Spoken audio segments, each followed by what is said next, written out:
Assalamualaikum warahmatullahi wabarakatuh. Bertemu lagi dengan saya Bayu Arsyadi Putra. Kali ini dalam video yang akan membahas cara memilih topik penelitian. Topik penelitian sangat penting karena menggambarkan alur pikir peneliti dalam menghubungkan isu-isu yang berbeda. Secara garis besar ada 3 proses untuk memilih topik penelitian yang baik. Yang pertama adalah mengidentifikasi isu yang menarik. Ini adalah proses yang paling menantang dan membutuhkan waktu. Anda harus dibiasakan dengan brainstorming, berpikir, dan terus berpikir.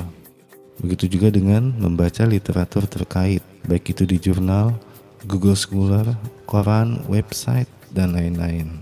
Lalu diskusi dengan teman, dosen, dan pembimbing Anda.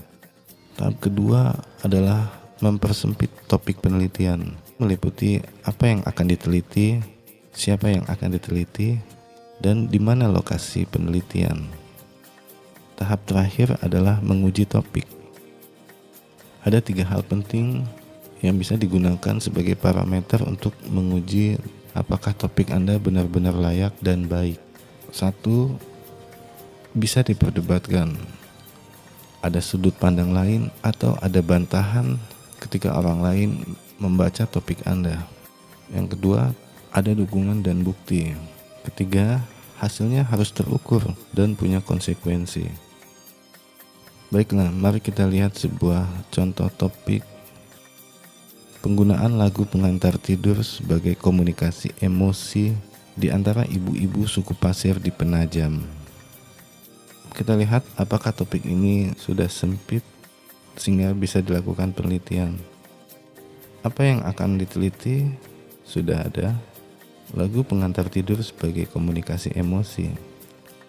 Lalu siapa yang akan diteliti? Ibu-ibu suku Pasir. Di mana lokasinya? Di Kota Penajam. Langkah selanjutnya adalah menguji apakah topik ini sudah cukup debatable.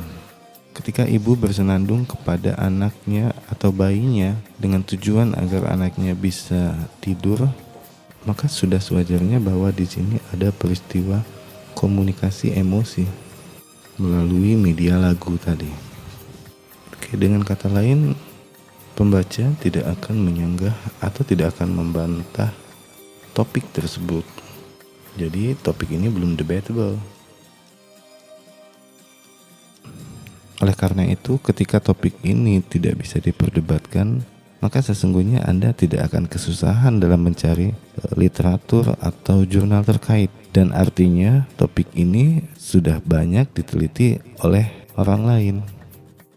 Baik, kita akan mengidentifikasi isu-isu yang terkait dengan lagu pengantar tidur secara hati-hati dan perlahan-lahan.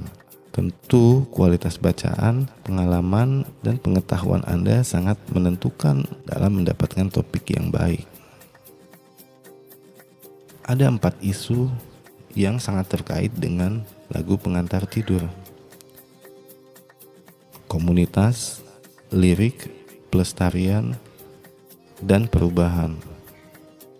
Di dalamnya ada sub-sub isu yang juga memiliki relevansi dengan lagu pengantar tidur.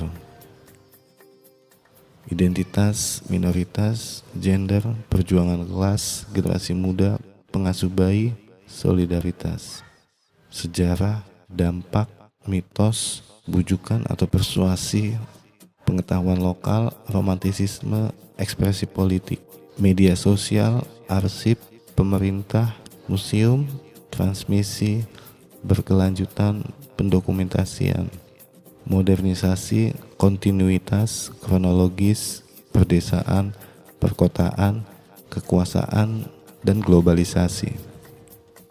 Dari isu yang telah diidentifikasi, kecenderungan saya jatuh pada pengasuh bayi dan ekspresi politik. Maka didapatlah topik ekspresi politik babysitter melalui lagu pengantar tidur di Kota Samarinda. Apakah topik ini debatable? Iya, karena babysitter merupakan sebuah profesi yang sering dikaitkan dengan persoalan ekonomi. Orang lain akan bertanya, apa hubungannya dengan politik? Apakah ada konsekuensi? Ya, konsekuensi bisa saja kepada orang tua bayi, kepada bayi itu sendiri, atau kepada tempat penitipan bayi. Topik bukan hanya sekedar mengulangi penelitian yang pernah ada, tapi juga soal kebaruan atau novelty, kontribusi kepada komunitas ilmiah dan masyarakat. Semoga bermanfaat. Wassalamualaikum warahmatullahi wabarakatuh.